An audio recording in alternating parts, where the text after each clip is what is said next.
여러분 점심 맛있게 하셨습니까? 이제 2022 대한국제학술문화제 6일차 오후 일정을 시작하겠습니다. 오후 첫 번째 세션은 가야사 복원사업 파행의 전모에 대해 낱낱이 밝혀줄 발표와 토론으로 진행하겠습니다. 이번 학술제의 주제가 가야사 복원인 만큼 많은 분들이 기대하고 계실 텐데요. 진행을 해주실 순천향대학교 이덕희 교수님과 발표자분들을 큰 박수로 모시겠습니다.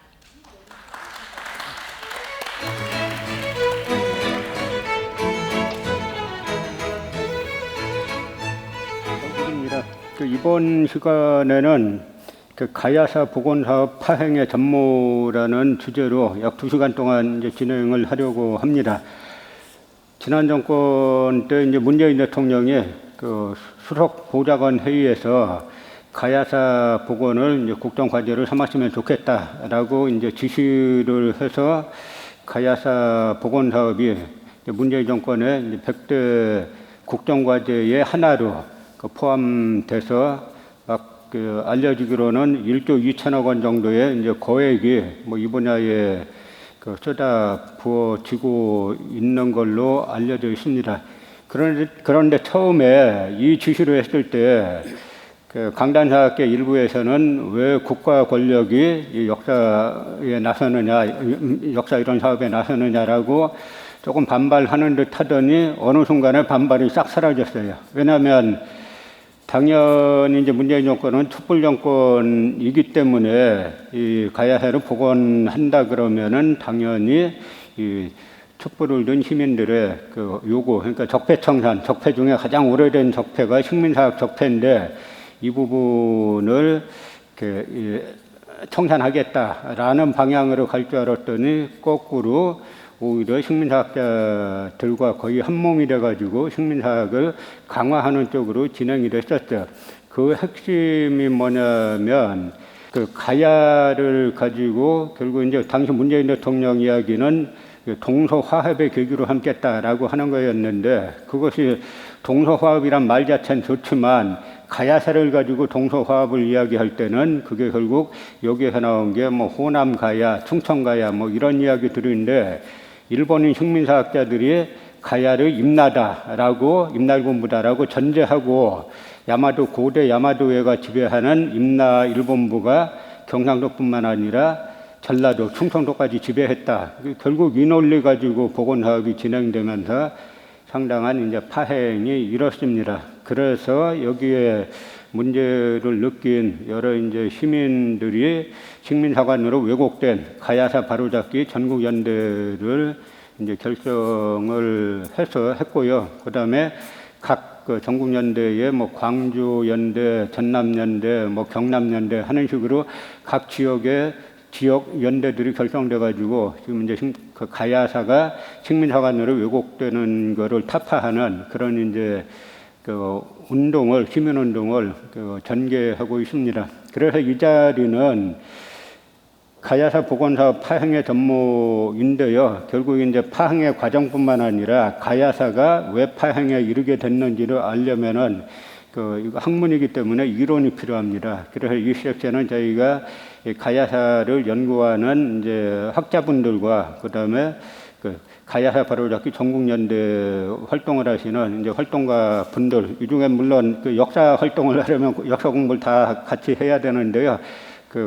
활동가 분들과 같이 이제 연합 섹션을 구성을 해가지고 가야사의 실제 핵심 이론이 무엇인가 하는 부분하고 이것이 왜곡된 것을 어떻게 바로잡아야 하는가라는 이론과 실천이라는 부분까지도 이제 같이 고민하는 그런 시간으로 이제 꾸미려고 합니다. 그럼 먼저 나오신 분들 소개를 간단하게 해드리겠습니다. 그리고 먼저 이 섹션은 세 분이 가야사 이론에 대해서 짤막한 발표를 하시고 그 다음에 가야사가 유네스코에 이제 그릇 임날본부설로 등재되는 걸 막는 활동을 어떻게 해왔는지 그리고 앞으로는 어떤 방향으로 활동해야 하는지를 우리가 이제 토론을 해 보도록 하겠습니다. 그래서 먼저 이론 부분은 이제 세 분이 발표를 하실 건데요. 첫 번째 이제 김명옥 교수님의 그 가야 건국 신화의 이제 역사성에 대해서 이제 말씀을 해 주시겠습니다. 김명옥 교수님 나오셨습니다. 안녕하십니까. 반갑습니다. 그 다음에는 우리 김수지 선생님의 이제 임나 가야설과 이제 분국설, 임나 가야설과 이제 분국론에 대해서 그 말씀을 좀 해주시겠습니다. 안녕하세요. 김수지입니다. 그리고 이론의 마지막으로는 박장우 선생님의 이제 임나 일본부 설에 대한 이제 변형 이론들이 있습니다. 그러니까 그 일본 제국주의가 패망하고 난 다음에 옛날같이 그대로 임나일본부설 자체를 주장할 수는 없기 때문에 몇 가지 이제 변형 논리로 만들어 가지고 생명을 유지하고 있는데 이제 그 부분에 대해서 이 박장훈 선생님이 말씀해 주겠습니다. 자, 박장훈 선생님 인사 좀 하시죠. 안녕하세요. 박장우입니다. 그리고 이 가야사가 거의 지금은 뭐 하지수가 되었죠. 뭐 그렇게 됐는데 전 국민적인 이슈가 되었는데요. 이렇게 된 데는 식민사관으로 왜곡된 가야사 바로잡기 전국연대가 핵심적 역할을 했었습니다. 그래서 이 전국연대에 그 이용중 위원장님도 모셨습니다. 안녕하세요. 네, 반갑습니다. 그리고 전국연대의 조용성 이제 사무국장님 나오셨습니다. 네, 반갑습니다. 그럼 첫 번째 발표로는 이제 김명옥 교수님이 가야 건국신화의 역사성에 대해서 말씀을 해 주시겠는데요. 저희가 이 가야사를 하면서 놀란 것 중에 하나가 가야사를 진행하면서 놀란 것 중에 하나가 가야에 관심 있는 조금이라도 관심 있는 분들은 가야가 전부 다 서기 42년에 김수로왕이 건국했고 그다음에 48년에 그 허왕우가 아유타국에서 왔다. 이거를 사실로 알고 있는데 막상 진행해 보니까 세친 강단사학자들, 이 나라 대학의 역사학과를 장악하고 있는 강단사학자들은 아니라는 거죠. 가야가 3세기에 건국됐다는 겁니다. 그렇게 되면 자연히 이 김수로 왕과 허왕우는 자연히 이제 부정되는 거고, 그 다음에 그 허왕우의 동생으로 알려져 있는 장유화상이 여기저기 이제 사찰을 세웠는데 그 가야 불교를 다 부인이 되는 겁니다. 그런데 과연 이 3세기나 들어서야 가야가 국가로 이제 성립됐다라고 하는 것이 어떤 이론적 근거가 있고 사료적 근거가 있느냐 하는 이야기죠. 바로 이제 그 부분에 대해서 김명옥 교수님이 이제 발표를 해 주시겠습니다. 안녕하십니까. 가야 건국신화의 역사성을 발표하게 된 건국대 김명옥입니다. 신화라고 하면 신화라고 하는 용어 속에 굉장히 우리는 허구이다, 가짜이다 이런 느낌이 굉장히 많죠. 그런데 서구에서는 이 신화라는 용어가 역사, 우리가 기록하기 이전의 역사라고 하는 의미를 더 많이 가지고 있습니다. 그래서 건국신화 속에는, 건국신화라고 한다면 건국신화 속에는 우리가 전승되었던 건국의 과정들, 이런 것들이 역사적 사실들이 굉장히 상징적으로 굉장히 조직이 되어 있습니다. 그러면 건국신화를 통해서 우리가 어떻게 역사적 사실을 조직하고 있는지, 상징성으로 조직하고 있는지를 살펴보도록 하겠습니다. 건국신화는 보통 그 주체들의 건국의 당위성과 그 다음에 그 신성성을 확보하기 위해서 건국신화를 이제 생산을 하게 되죠. 그런데 건국신화의 그 생산의 담당자가 누구냐, 주체가 누구냐 한다면 바로 건국의 주체들인 거죠. 그리고 그 건국의 주체들이 자기의 선조 이야기들을 굉장히 먼저, 자기보다도 훨씬 더 많이 치적들을 역사적으로 서술해 놓고 있습니다. 그리고 그 건국신화에는 건국의 목표라든가 건국의 이념들이 들어있지요. 그리고 그 다음 내용으로는 건국 주체의 출자가 어디서 왔느냐, 그리고 건국의 과정이 어떻게 되느냐, 그리고 어디에다가 건국을 했느냐, 이런 내용들을 담고 있습니다. 가락국기는 우리가 다 알다시피 가야사의 가야의 어떤 건국 신화이죠. 그런데 지금 이게 하나 구체적으로 있다가 조금 후에 하나하나 살펴보고 이거는 지나가도록 하겠습니다. 가락국기의 내용 분석에 보면 우리가 당위성을 살펴볼 텐데요. 당위성은 바로 이거였죠. 하늘이 나에게 명령해서 이곳에 나라를 세워 임금이 되라고 했다라고 하는 천명의 당위성이 여기에 녹아 있습니다. 그리고 형식은 난생 신화의 형식을 취합니다. 난생이라고 하는 것은 알에서 건국 주체가 나와서 건국을 했다라고 하는 건데요. 이 알이 왜 알이냐 하면은 알은 옛날 고대에 태양이라고 하는 의미가 있었습니다. 그러나 시간이 지나면서 그 태양이라고 하는 의미가 상실되고 알로 지금 현재의 의미로 되었는데요. 알이 태양인 거는 바로 태양이 하늘이다라고 하는 그런 의미를 담고 있습니다. 그리고 난생신화의 담고 있는 사상은 천손사상인데요. 우리가 천손사상하면은 대표적으로 단군신화가 있죠. 근데 그 단군신화뿐만이 아니라 여기 보면 은나라, 진나라, 그다음에 서구, 문남국은 베트남 신화입니다. 그리고 고구려, 신라, 가야, 석탈해가 있습니다. 여기 문남국 신화를 보시면 고구려와 바로 옆에 있는데요. 굉장히 유사하죠. 거의 대부분 똑같고 하소도 하나 정도만 틀릴 뿐 거의 다 대부분 같습니다. 이렇게 그 고조선부터 동아시아 이쪽에는 이렇게 건국신화가 난생신화를 갖고 있습니다. 그런데 이렇게 건국신화가 똑같다라고 한다라는 것은 인류학자들은 이렇게 얘기를 하고 있습니다.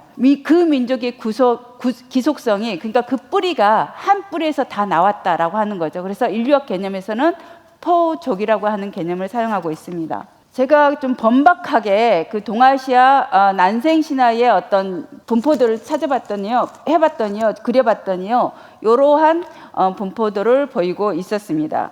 그 다음에 가락국기의 내용 분석에 대해서 구체적으로 들어가 보도록 하겠습니다. 첫 번째가 우리가 천지가 개벽한 이후로 이름도 없고 왕도 그리고 신하도 칭호도 없을 때에 이 지방에는 국간이 백성을 통솔하며 상가 마을에 모여 살았다라고 하는 기록이 있습니다.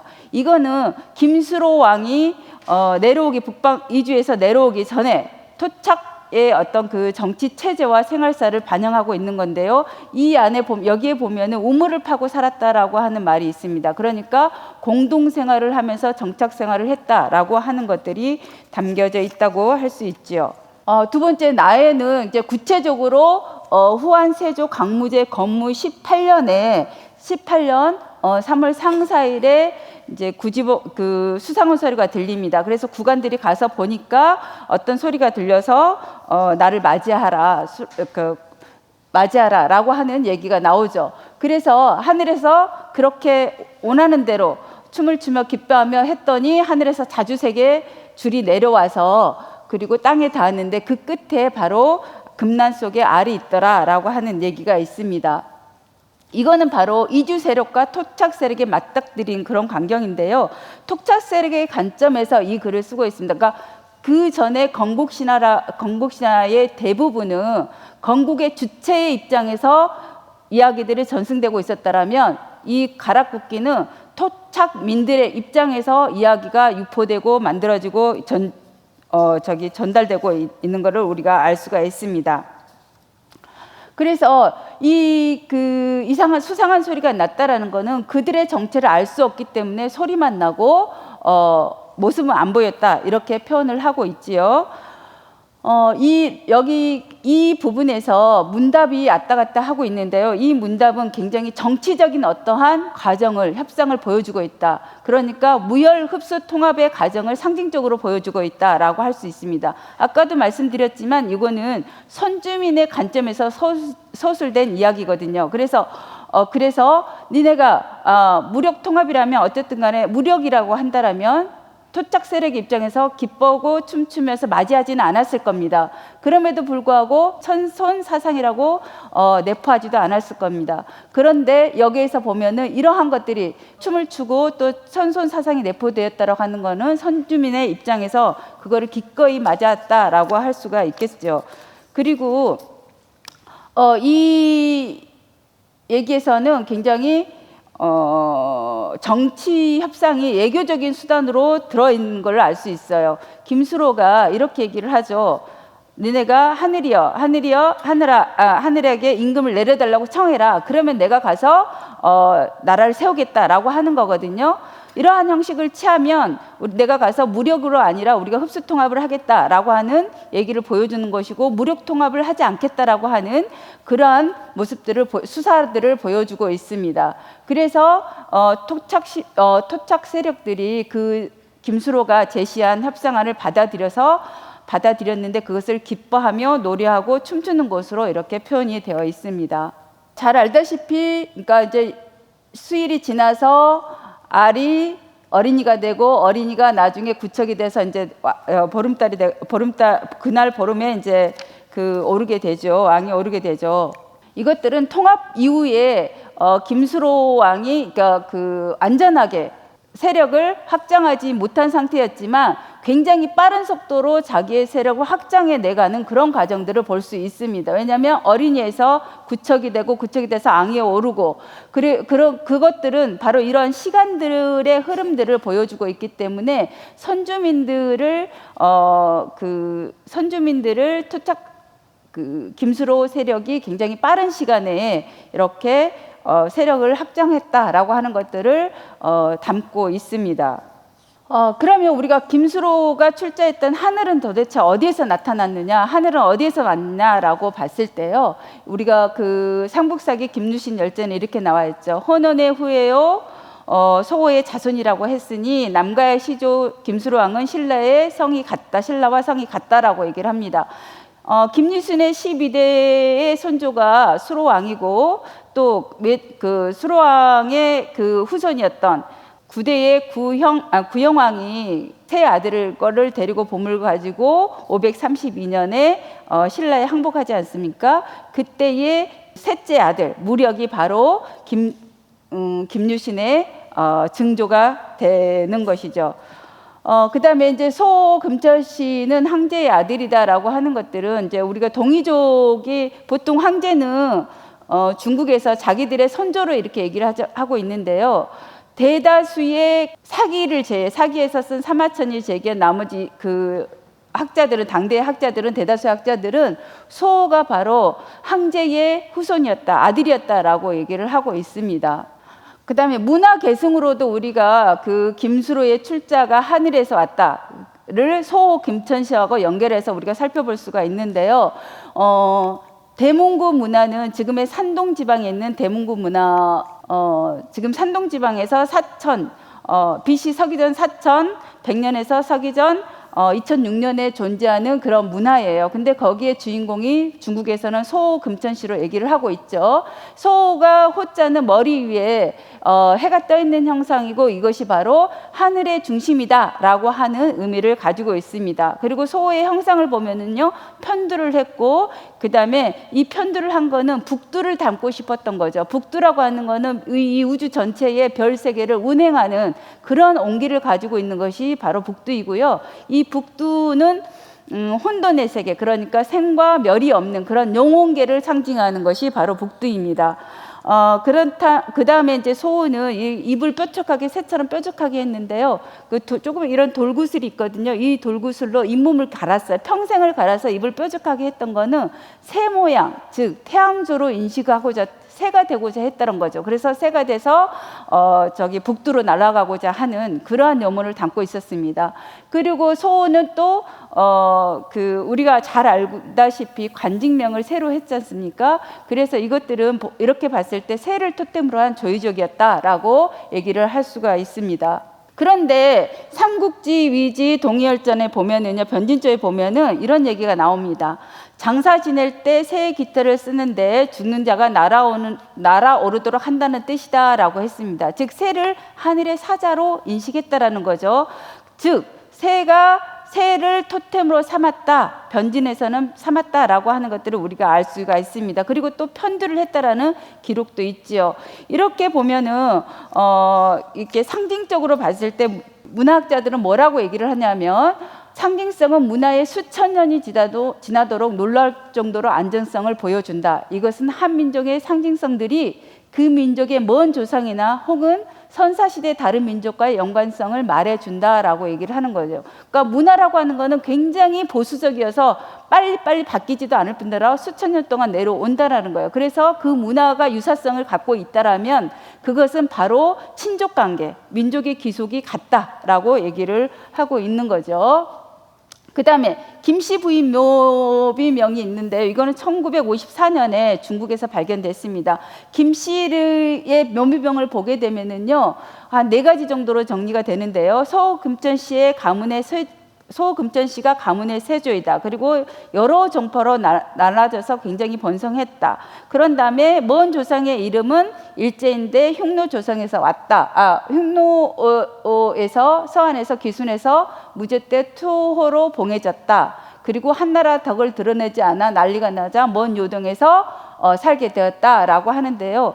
김일제는 우리가 흉노의 그 효도왕의 태자였는데 서기전 121년에 곽거병이 흉노를 침략을 하죠. 그랬을 때 그때의 포로로 되어가지고 무제의 어떤 말 관리를 하는 사람이 되었어요.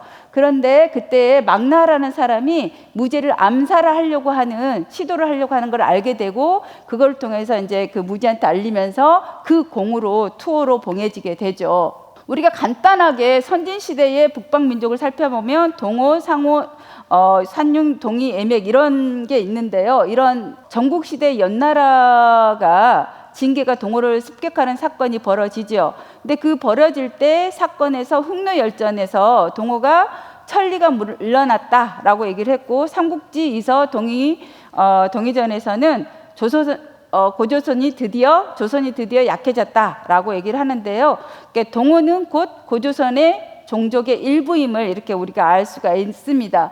한때 때는 이 동호가 흉노로 일부 흡수가 됐고 일부는 선비적으로 갈라졌다라고 됐고요. 이때 흉노로 흡수될 때 김일제의 선조가 그 속으로 포함이 됐을 거라고 유추를 해볼 수가 있습니다. 그리고 신라 문망도 흉노의 김일제가 자기 중수저로 이해를 하고 있죠.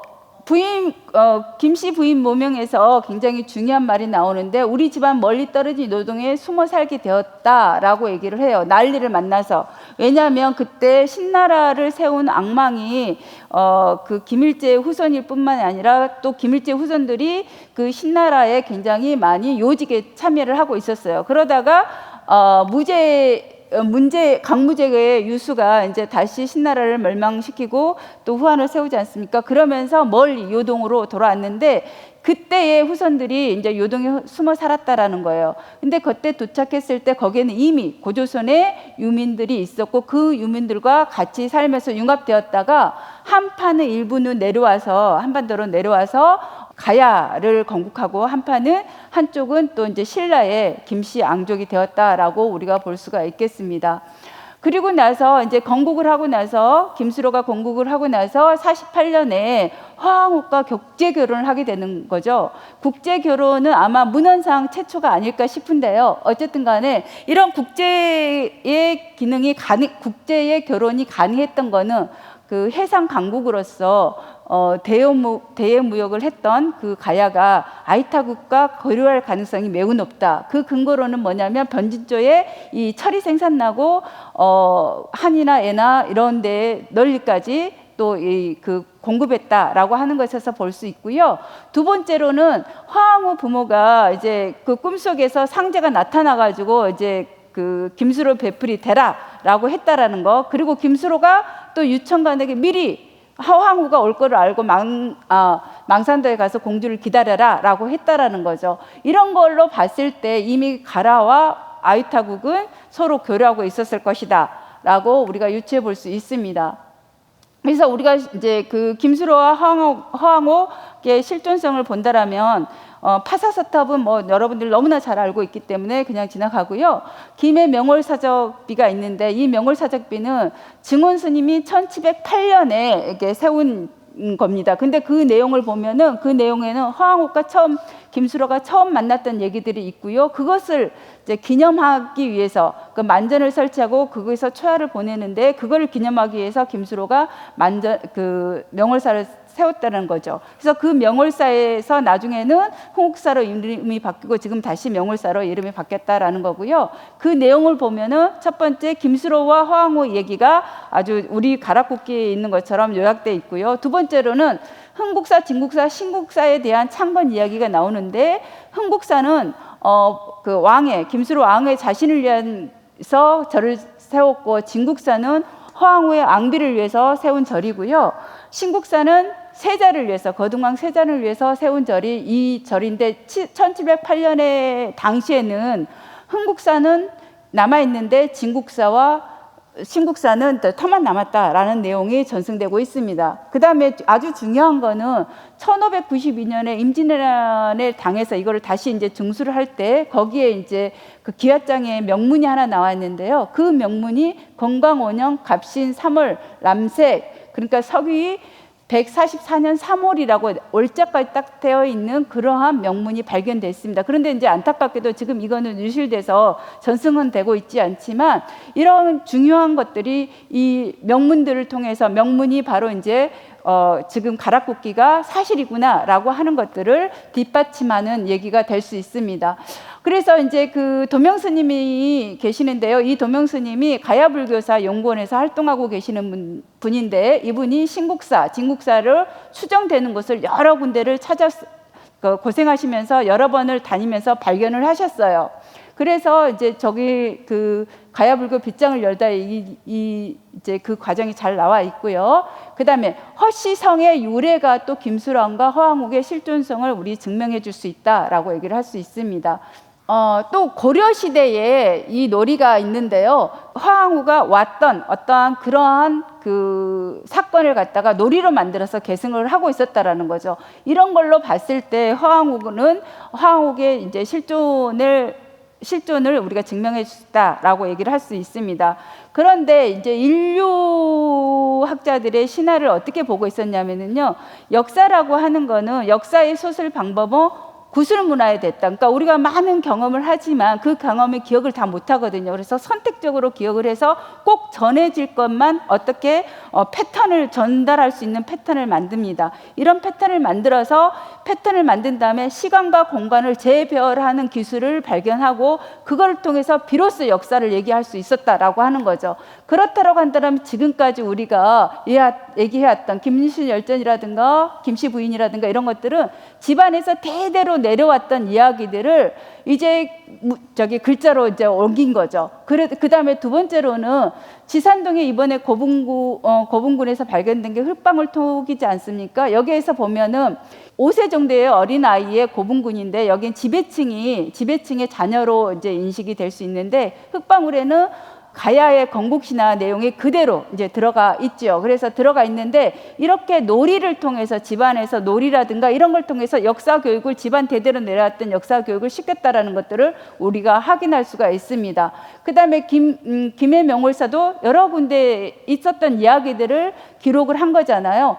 그리고 민속놀이도 마찬가지입니다. 이렇게 볼 때 우리가 구전으로 전승되었던 것들은 기억에서 역사를 계속해서 끊임없이 전승돼 왔고 그것들이 바로 이제 역사를 기록한 것이기 때문에 오히려 이런 것들이 서기전 42년에 가락국기가 건국되었고 국제 결혼을 하고 이런 것들을 사실을 증명하는 역사적 사실을 증명하는 것이다라고 우리가 얘기를 할 수가 있겠습니다. 그래서 가야의 역사 왜곡에 42년을 부정하는 것은 사실은 가락국기 이러한 신화를 부정하는데 신화에서는 지금 말씀드렸듯이 민중들이 내려왔던 어떤 그들의 역사들을 기억을 전승을 해서 이렇게 전달하고 있었고 그것이 사실임을 우리가 이러한 유물과 유적과 이런 것들을 통해서 우리가 파악할 수 있지 않나라는 생각을 드렸습니다. 이상으로 발표를 마치도록 하겠습니다.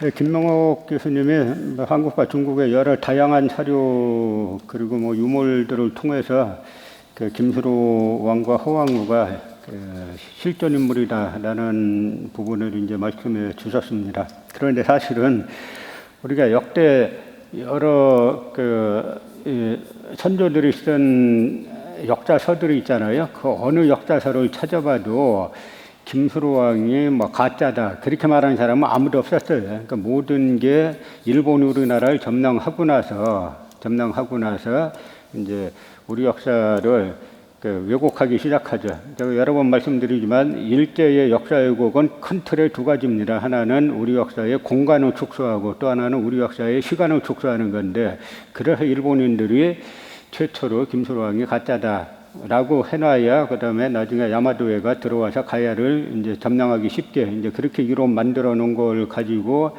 아직까지도 이제 한국의 강단 사학자들이 그대로 추종하고 있다는 게 사실 개탄스러울 정도가 아니라 전 세계 사학사에 이런 예는 찾기가 힘든 거죠. 그 두 번째로는 이제 김수지 선생님의 그 일본 열도에 진출한 가야계통 이제 소국들에 대해서 말씀을 해 주시겠는데요. 일본석이라는 책을 보면은 뭐 아시는 분 아시겠지만 일단 연대부터가 안 맞아요. 그러니까 일본이란 나라는 그 빠르면 3세기 말 아니면 4세기 경쯤에 가야계가 처음 일본 열도에 진출해서 정치체를 만들면서 시작을 하죠. 그런데 일본 서기는 이걸 갖다 약 1000년 가량을 이제 끌어내리는 겁니다. 그래서 서기전 660년 날짜까지 정확하게 2월 11일에 건국했다라는 식으로 조작을 해놨는데 이걸 갖다가 일본 서기는 다 조작이다라고 볼 건지 아니면은 그 북한의 이제 김석형 교수 같은 경우 역사책을 어떻게 처음부터 끝까지 다 거짓말로 쓰겠냐. 그럼 일본 서기에도 사실의 일단이 담겨져 있으면 뭐겠냐. 그러면 그건 바로 이제 6세기 무렵 이후에 일본 열도에는 가야, 백제, 신라, 고구려 계통이 진출해가지고 많은 소국, 분국들을 세웠는데 6세기 이후에 야마도 외가 이 분국, 소국들을 통합하는 과정을 서술한 것이 바로 일본석이다. 이렇게 해석하는 삼국의 일본 열도 분국설에 관하여란 논문을 1963년에 발표하면서 일본 학계에 엄청난 충격을 주었습니다. 그런데 지금 이 분국설이 북한 학계는 다 정설인데 남한 학계는 일본 구급파들보다 더 이 분국설에 대해서 막 분개를 하고 있죠. 그래서 이들이 누구의 관점으로 역사를 바라보는가가 중요한 건데 바로 이제 일본 구급파의 관점으로 역사를 바라보고 있다는 것을 여기서도 여실히 알 수가 있습니다. 이 부분에 대해서 김수지 선생님이 연구를 많이 하셨는데 짤막하게 말씀해 주시겠습니다. 네, 안녕하세요. 오늘 발표드릴 것은 지난번에 이제 제가 6월 21일 화요일 날 발표하는 와중에 고고학적인 증거와 지명들에 대해서 시간이 부족한 관계로 다 말씀을 못 드리고 제 논문을 좀 참조하시라 하고 넘어가서 누락된 부분들을 조금 더 정리를 해서 말씀을 드려보려고 합니다. 이제 북규슈와 기비 오카야마 지역을 좀 진출한 지역이 이제 두 군데죠. 거기에 있는 고고학적 증거와 지명들에 대해서 말씀드리겠습니다. 순서는 이렇고요. 먼저 북규슈 이토지마 반도, 북규슈의 이제 그 후쿠오카에 이렇게 조금 튀어나온 부분이 이토지마 반도인데요. 거기에 있는 가야 소국들, 기비 지역 가야 소국과 그 다음에 기비 지방 빗주 가야국 기비시에 대해서 말씀드리겠습니다. 북규슈에 남아있는 가야계통 지명을 먼저 가야계통 지명이 아주 많이 남아있습니다. 그 다음에 조선식 산성, 묘제와 고분, 가야식 살림집 도질토기, 농기구, 공구, 무기 이런 것들이 발견되고 있고요. 광개토 태양릉 비문에 나오는 외는 이토지마 반도에 있는 가야 소국을 가리키는 거다라는 것이 요점입니다. 이게 지금 자세히 보일지 모르겠지만 가야계통 지명 분포입니다. 이게 규수 지방에 번호대로 이렇게 다 나와 있기 때문에 여러분 얼른 캡처를 하셔서 보시기 바랍니다. 굳이 다 설명 안 드려도 아실 것 같고요. 이토지마 반도 현재 이제 잠깐만 말씀드리면 조선에서 큐슈로 건너가는 가장 가까운 경로가 쓰시마를 거쳐서 중간에 이끼섬이라고 있어요. 이끼섬을 거쳐서 이토지마 반도로 넘어가는데 여기에 히무카 히나타 고개라는 게 있는데 이게 다 가라를 바라본다.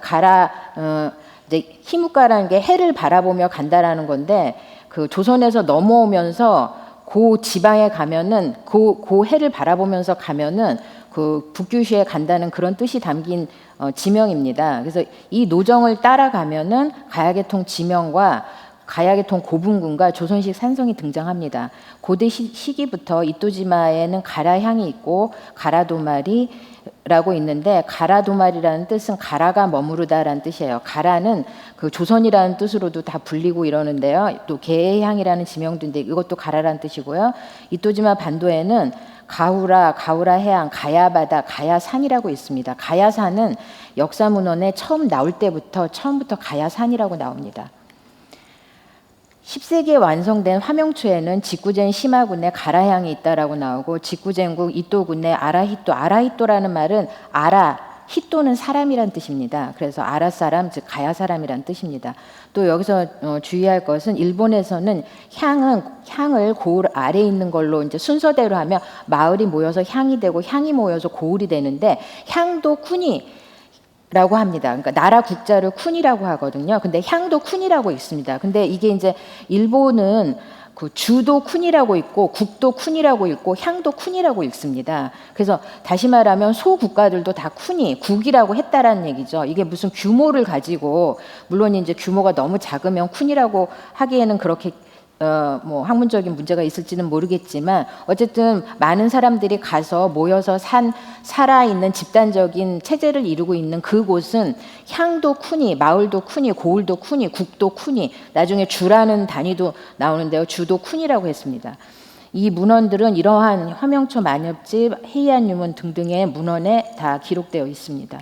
조선식 산성은 북큐슈의 이토지마 반도 쪽에 라이산성이라고 있는데요. 라이산성은 고가이시 또는 쯔쯔끼로 불려오고 있는데요. 쯔쯔가 둔덕, 언덕이란 뜻이고요. 끼가 성이란 뜻입니다. 그래서 둔덕에 있는 성이란 뜻이에요. 쯔쯔끼가. 그래서 이게 세부리 산지에 이제 라이산 성이 있는데요. 전형적인 그 가야의 축조법으로 돼 있는 산성입니다. 근데 이제 이 사람들은 큐슈에 있는 라이산성도 그렇고 이따가 기비 오카야마 지형에 있는 키노조 산성도 그렇고 이 사람들 주장은 뭐냐면 백제 유민들이 7세기 이후에 건너와서 산성을 만든 거지 가야하고 관계가 없다. 이제 이런 식으로 현재 그 사람들은 주장을 하고 있는데요.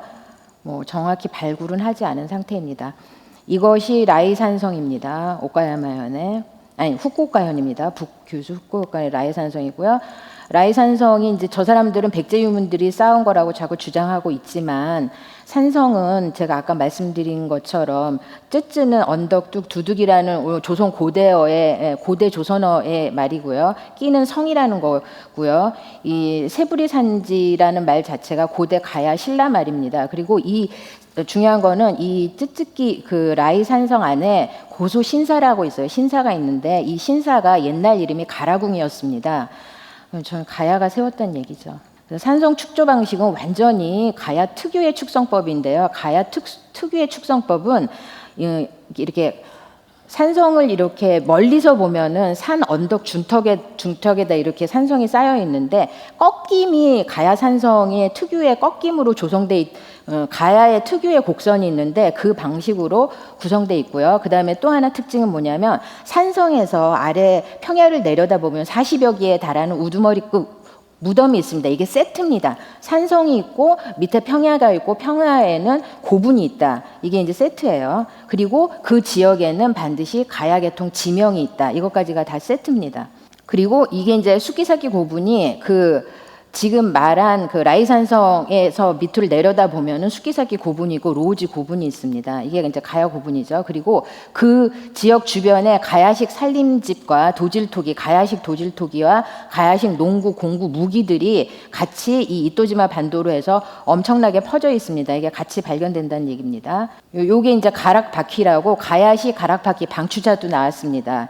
이게 실 뽑는 거죠. 방추차가 이제 3말 5초, 4세기 말 5세기 초에 이토지마 반도 후쿠오카 평야에서 같이 조선제 도질토기와 함께 가야식 집자리도 나오고 거기에서 가락 바퀴, 가야식 방추차도 나왔습니다. 이게 다 이제 이게 큐슈 역사 자료관에서 이렇게 써놓은 겁니다. 가마토, 초기 스에키, 도질제, 가락바퀴 등 새로운 문화 현상이 북부 큐슈에서 새롭게 제기되었다. 그러니까 새로운 문화 현상이 북큐슈에서부터 이렇게 새롭게 제기됐는데 조선반도에 있는 가야 지방과 깊은 관계가 있다고 추측할 수 있다라고 큐슈 역사 자료관 개관할 때 거기에서 나온 자료집에 나와 있는 말입니다. 요 이제 가야식 지금 말씀드렸고 이제 한 가지 특이할 것은 여기에서 무기들이 발견이 된다는 거예요. 긴 쇠화살 쪽 투구도 나오고요, 갑옷도 나오고요. 이렇게 민고리 자루, 큰 자, 세자루, 뭐 각종 거울 뭐 이런 게 나오는데 이거는 전쟁 도구인데 이 전쟁 도구로 봤을 때 이것은 광개토 태양릉 비에 나오는 그러니까 광개토 태양릉, 즉 고구려하고 전쟁을 했던 그 외와 관련해서 이러한 전쟁 무기가 나왔을 것으로, 그래서 그 외는 북큐슈에 있는 후쿠오카 평야에 있었던 그 외가 광개토 태양릉 비문에 나와서 고구려와 전쟁을 했던 그 외일 것이다라는 것입니다. 그래서 가야 사람들, 여기가 이제 이토지마 반도고요. 예, 그렇게 돼 있습니다. 근데 기비 지역으로 넘어가면요, 기비 지역에도 현재 남아있는 가야계통 지명들이 있고 고분이 있고 조선식 산성이 있습니다. 이게 세트라는 걸 기억을 해주시면 좋겠습니다. 그래서 이게 지도를 보시면 이렇게 돼 있습니다. 기비 지역하고요, 긴키 간사이하고 두 지역하고 여기 이토지마 반도, 이토지마 반도 큐슈하고 이쪽 기내 기비하고 지역적으로 어떤 관계가 있냐면, 이토지마 반도 4세기, 5세기까지는 등장하는 외는 다 여기 살았던 외들이고요. 6세기 초에 여기 큐슈에서 저기 기내 쪽으로 동천을 해서 6세기 이후에 나타나는 외들은 6세기 그다음에 7세기에 가서 나타나는 외들은 저 기내 지역 외라고 봐야 되는 거죠. 그래서 야마토 정권이라는 것을 전부 다 4세기부터 기내 지역에서 야마토 정권이 발생했다라고 주장하는 게 저 사람들의 핵심인데 그렇지 않다라고 말씀드리겠습니다. 그 다음에 기비 지역에 현재 남아있는 가야 계통 지명인데요. 이 빗주라는 게 아까 그 오카야마 현을 그 지역을, 기비 지역을 빗주라고 합니다. 그래서 이제 한자를 보면요, 가야 이렇게 나와 있고 그 밑에 보면 우리 말로는 하양, 향옥, 하옥, 문옥 이렇게 읽잖아요. 근데 일본 말로는 이게 다 가야라고 읽히는 겁니다. 이거를 알아두시면 좋고요. 그 다음에 이런 것들은 다 이제 국조분기라는 일본 고 문서에 기비국에는 5시족이 있는데 이 5시족의 네 시족이 가야의 시족이다. 그러니까 기비시는 본래 가야시였다라고 국조분기에 나와 있다는 겁니다. 그래서 가미츠미치, 시모츠미치, 가야, 민우 이게 가야시족인데 이게 기비시라고 이름이 바뀌기 전에 그게 가야시족이었다라는 거는 645년 국군제도를 일본에 실시하는데 가야국이었는데 가야국이 가야군이 됩니다. 그게 645년이라는 거죠. 그래서 그 전에는 가야시였다는 거죠. 그러니까 기비시가 그 전에는 가야시였다는 겁니다. 이게 국조본기에 나와 있다라는 얘기입니다. 그 다음에 이 기비 지역에 있는 고분이 작상고분, 조상고분에서 이걸 쯔꾸리야마 고분이라고 하는데 이게 아까 지도를 기억하시면 기내 지역에 발생하는 고분이 제일 큰 고분 1, 2위 고분들이 있는데 그거에 못지않은 고분들이 여기서 발견이 되는데요. 이건 일본 전체 고분의 크기의 순위에 있어서 4위, 5위, 10위권에 해당하는 큰 고분들이 기비 지역에 있습니다. 그래서 기비 지역은 기내와 다른 독자적인 정권이 있었다라고 이제 오카야마 현에 있다라는 거를 얘기를 하고 있고요. 일본 고고학계에서는 기비 정권의 성격에 대해서 이렇게 얘기했습니다. 전반기 무덤의 거대와 경향은 이와 같은 공동체를 띠고 있고, 그래서 쭉 얘기를 하면 그 전제 군주로서 권력의 압도적 강대성을 반영한 것이라고 할 수 있다. 최고 수장, 그러니까 기내 야마토 외 정권하고는 성질이 다른 최고의 권력 집단, 전제군주의 권력을 압도하는 압도적 강대성을 가진 기비 정권의 최고 수장이 따로 있었다는 얘기죠. 그렇습니다. 그래서 이거를 보면 이제 사카야마 고분이라는 건 뭐냐면 아까 그 조상고분, 작상고분의 배총이라고 새끼 고분이에요. 그 새끼 고분을 배총 중에 사카키야마 고분이라고 있는데 그 사카키야마 고분에서 이 똑같은 그 경상북도 영천 어운동에서 나온 말모양 띠고리랑 사카키야마 고분에서 나온 거랑 이거는 둘도 없습니다. 전 세계에. 딱 요렇게. 그러니까 그 사람들이 가서 만든 게 맞습니다. 그 다음에 조선식 산성이라고 기노조 산성, 아까 이 고분이 있는 쯔꾸리야마 고분이 있는 그 지역이 이제 가야 계통 지명이 있는 지역이고 그 지역 지명이 핫도리향, 아시모리향인데 이것도 다 가야라는 뜻인데요. 핫도리향, 아시모리향이 가야 마을이라는 지명의 유래에 대해서는 현재도 일본 그 고서점이나 그런 데 가면 일본 사이트에서 오카야마 현 통사를 살 수가 있는데 거기에 나와 있습니다. 그 지역 지명의 유래는 다 가야로부터 비롯됐다. 그래서 이 기노조 산성도 전형적으로 가야식으로 쌓은 산성입니다. 그래서 이 기노조 산성에 대해서 이건 조선식 산성이라는 것을 정확하게 이제 일본 고고학계에서도 인정을 하고 있는데, 단지 이 사람들이 계속 주장하는 건 가야와 관계가 없고 백제가 멸망하고 난 다음에 백제 유민들이 와서 쌓은 것이라고 계속 우기고 있는 상황입니다. 근데 이 산성은 전형적으로 가야식 패턴으로 쌓은 산성이고요. 이 산성이 들어가 있는 마을의 지형은 아까도 말씀드렸다시피 산성이 있고 평야가 있고, 평야에는 고분들이 있고요. 그다음에 그 고분들이 있는 마을의 지명은 가야계통 지명입니다. 그게 세트입니다. 그래서 이제 요거까지만 말씀드리고 끝마치겠는데요. 일본 서기에서 임나관계 기사는 크게 웅약천황의 웅약기, 개체천황의 개체기, 흔명천황의 흔명기에 여러분도 찾아보시면 아는데요. 거기에 40에서 50명의 인물들이 나옵니다. 임나관계 기사에, 그런 사건들에. 그런데 이 사람들의 이름이 다 기비로 시작합니다. 우리 이걸 길비로 읽는데요. 길비가 아니라 일본어로 기비입니다. 그래서 이 사람들 성이 기비씨로 시작하는데요. 기비 유게 노조라, 기비 시모츠미치 노 오미 사카치야, 이렇게 이제 이 두 사람이 야마토 왕한테 이제 반란을 일으켜서 야마토 왕이 그걸 알고 기비시 시족 70여 명을 죽입니다. 그리고 난 다음에 이 뒷수습을 해야 되니까 그 지방을 잘 아는 사람을 그 지방에 보내서 반란 뒷수습을 하기 위해서 사람을 보내는데, 그 사람이 임나국사입니다. 근데 그 임나국사의 이름이 뭐냐면 기비노 가미츠미치 노우미 다사입니다. 이거 다 지명입니다. 기비 지방에 사는, 기비 지방의 가미츠미치 지방에 사는 오미는 저 신하라는 뜻이고요. 다사 지방에 사는 사람이 임나국사로 간다는 얘기입니다. 그러면 거기가 어디냐? 기비노 가미츠미치 노우미 다사가 사람 이름인데 이 사람이 임나국사라는 건데 이게 다 지명이라는 말입니다. 근데 이 지명이 기비 오카야마 현에 다 그대로 아직까지 남아 있습니다. 가미츠미치라는 지명도 남아 있고요. 아까 그 반란을 일으켰던 기비노 아마베 아카오라는 사람이 반란을 일으켰는데 아카오라는 지명도 남아 있습니다.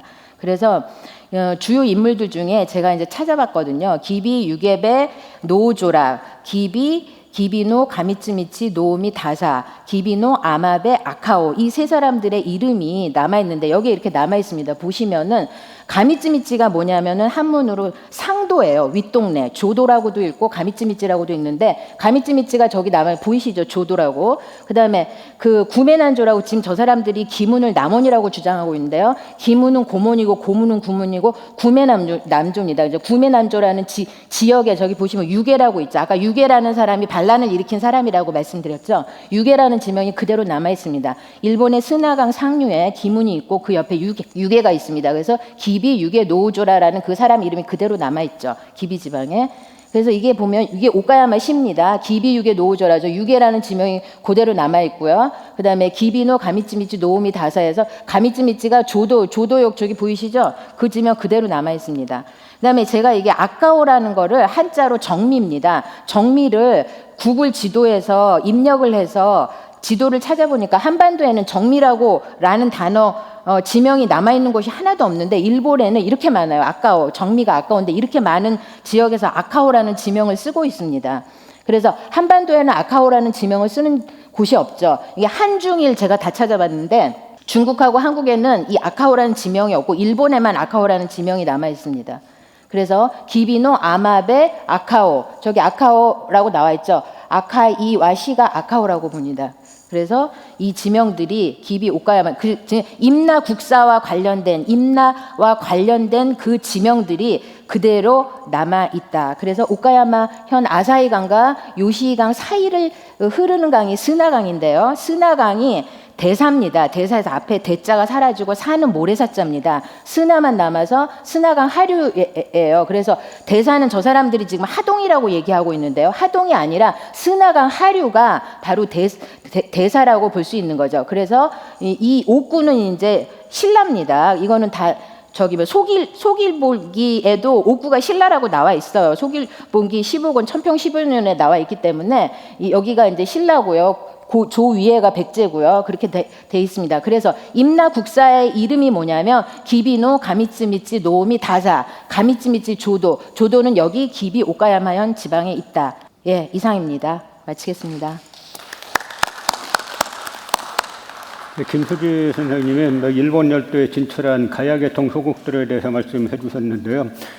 복잡하게 생각할 거 없이 일본 열도에 가야가 그대로 있구나라고 이제 느낄 수가 있죠. 제가 예전에 처음에 일본 나라를 방문해 봤더니 구체적인 설명 필요 없이 여기가 옛날 백제구나라는 걸 마음으로 좀 느꼈어요. 이게 일본인들이 부여에 오면은 자기네 고향 같은 걸 느낀다는 겁니다. 왜 느끼냐면은 임날본부설이 아니라 일본 서기에 보면은 백제 부흥군의 이제 마지막 수도인 그 임전성이 무너지고 나서 당시 일본의 국인들, 지배층들이 서로 부둥켜 안고 울면서 그 임전성이 무너졌다. 백제라는 이름은 오늘로서 끝이 났다.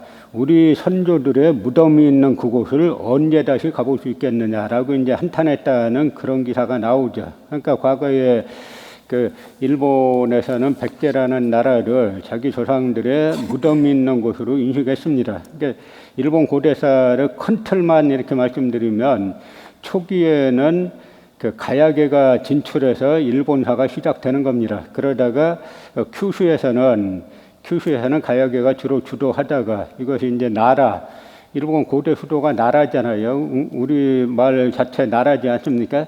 그 나라로 이주하고 나서는 이제 백제계가 주도하는 것이 일본 고대사의 큰 흐름인데 그걸 갖다 이제 일본 제국주의자들이 거꾸로 이제 바꿔가지고 야마도계가 가야를 점령해서 임날본부를 세웠고 그다음에 전라도 충청도까지 지배했다라고 하는 허황된 이야기를 거꾸로 만들어냈는데 그거는 방금 우리가 발표를 봐서라도 200년 동안이나 지배했다 그러면 한반도 남부를 지배했다 그러면 이름이나 흔적이 있어야 되는데 전혀 찾지 못하죠. 이 반면에 제가 예전에 오카야마 북한 학교에서 임나라고 이제 바라보고 있는 오카야마 갔을 때 박물관에 가 보니까 기비라고 써놓고 수수께끼 왕국이라고 써놨어요. 자기 자신들도 잘 이제 일본인들로 이해를 잘 못하는 그런 건데 결국 일본인들 시각으로는 이해하기가 힘들어요. 이제 우리 시각으로